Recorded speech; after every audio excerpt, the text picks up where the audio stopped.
In case you missed it, headlines read, prosecutors just revealed new evidence against Melly. He had no idea. He was caught on camera confessing to the murders of Sakchaser and Juvy. This isn't going to end well. Shockingly, just 5 hours after the killings, Melly was seen on video dancing in a parking lot alongside Portland.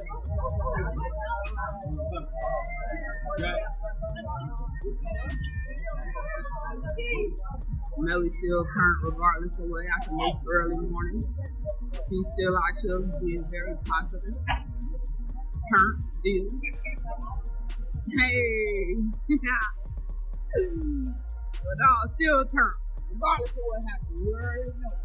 Showing not a hint of grief over the loss of their closest friend, Melly was once again unknowingly being recorded, this time just 30 minutes before the murders. The footage shows him leaving the studio, climbing into the back left seat of the Jeep, and getting in position. Moments later, Sakchaser, Juvy, and Portland follow, unaware of what's to come.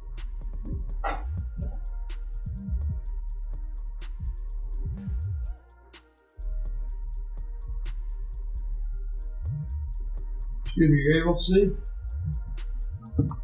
Yes?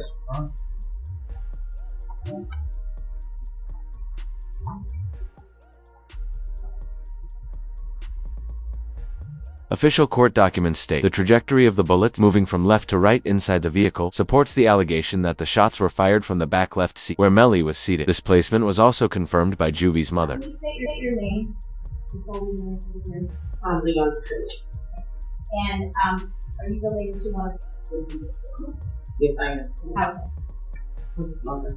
And who is that? Christopher Tony. Ms. Phillips, did you see who entered into the occupants who entered into that gray Jeep? Yes. Do you recognize where your son entered that gray Jeep?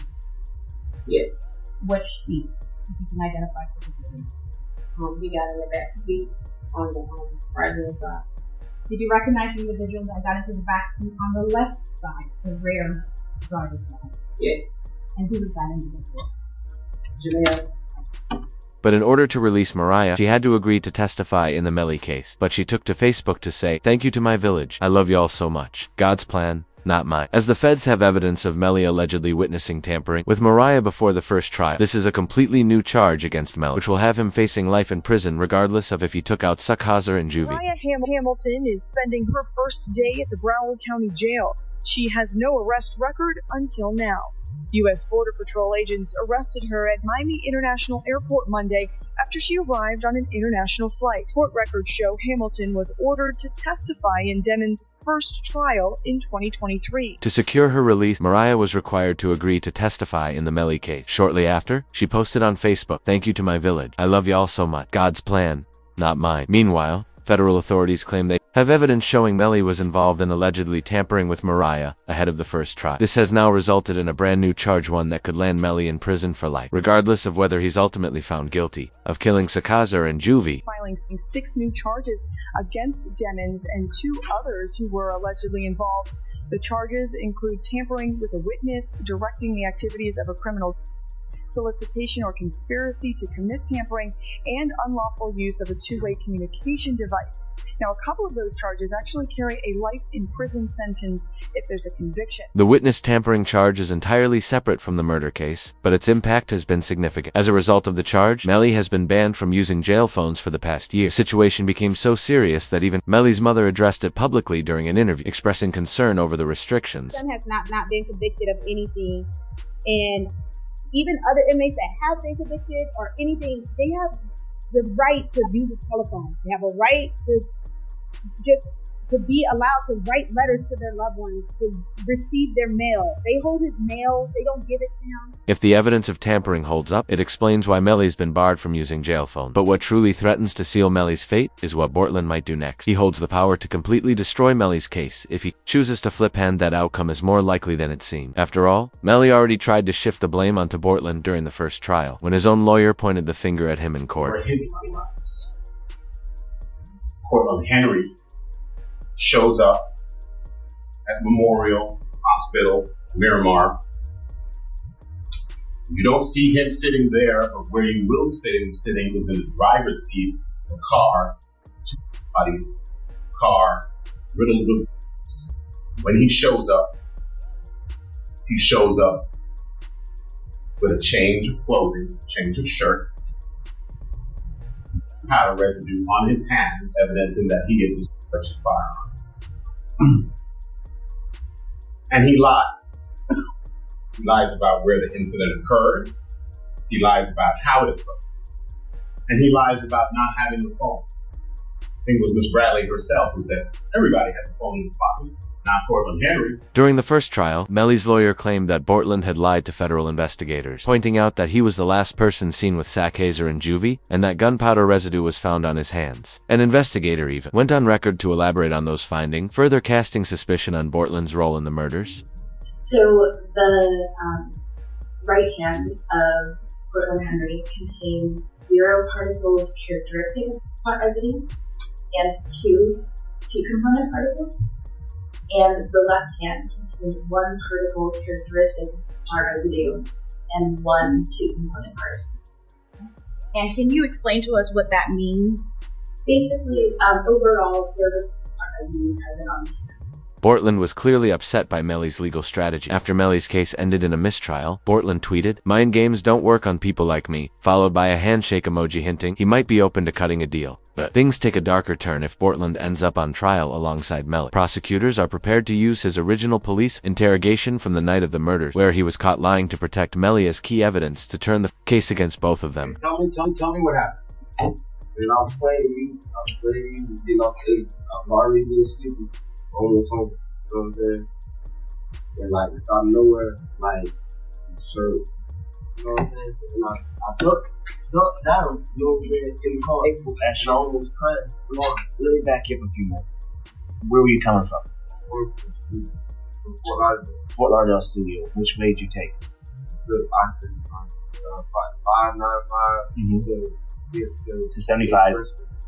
Then you took 75 south? Officers quickly realized Bortland's story wasn't adding up, and it was only a matter of time before he got caught in a lie. That interrogation could now become a crucial piece of evidence, especially if prosecutors use it to show how he tried to cover for Melly in the aftermath of the murders. Tell me what happened.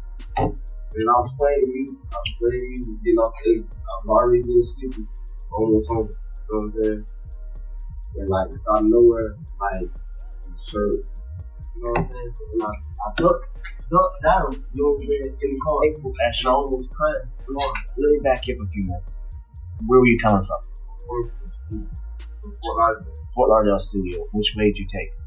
To I-75, 595 to 75.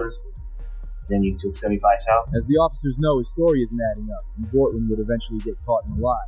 Here's the hard part, what we're having a hard time to understand, is that we shut down that entire area, and we had officers shoulder to shoulder walk it out. They didn't find as much as 1 shell casing. They didn't find 1 piece of glass. Nothing. Nothing to what you said adds up. And it's hard. Bro, I'm telling you, bro, that's the price. I mean, for whatever reason, your 2 friends, are these your good friends? Yeah, that's what I'm saying. These your 2, I'm assuming, close friends. No. And you're doing them an inservice by not telling us the truth. I'm telling you the truth. I don't, like, what do you want? How do you make shell casings disappear? I don't know. I cannot tell you about the shell case. But the interrogation took an even worse turn when Bortland tried to abruptly shut down the conversation, raising even more suspicion in the eyes of investigators. I told y'all the story, and that's it. I don't even talk about it. I told y'all. I don't know. Okay. Just so you know, right? Because you're saying, well, I don't want to talk anymore. There's going to be a lot more questions. There's, you know, and we're not trying to piss you off. The thing is, we don't know your friends. Yeah. So the reason we have to ask all these questions, because the more we know about your friends, your lifestyle, your friend's lifestyle, your friends, his friends, and the circumstances surrounding today, the more, you know, the easier it's going to be for us to try and solve this. However, the officer shifted gears and restarted the interrogation by asking about other details from that night, pressing Bortland on how he was driving, whether he crashed into anything, and other specifics to keep the pressure on. And I'm driving, ducking for my life, trying to make sure I don't get hit. And you telling me, what you telling me about? I don't know. You know what I'm saying? I'm trying to make sure I don't get hit. I'm driving. I'm trying to make sure I don't get hit. You know what I'm saying? I'm gonna be worried about it. I know it's not for you to worry about, but if you tell me it happened there's got to be some evidence there. There's going to be broken glass, just like there's broken glass over here when you guys open the doors and stuff like that. Okay, there's going to be broken glass over there when the windows got chipped out. There's going to be casings from the people at your car. Okay, there's going to be evidence over there. Okay, right now there's nothing. I kind of think I know what happened. I got information. But as time ran out and the interrogation neared its end, the officer cut to the chase and asked directly, if you know who did this, would you tell me? By just telling me the truth, even if it's something that I don't want to hear, but I respect the truth rather than BS, okay? And it's a simple question.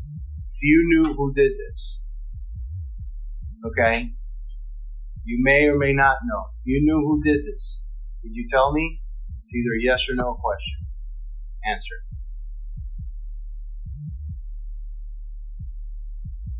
Honestly. Yeah, honestly. The truth.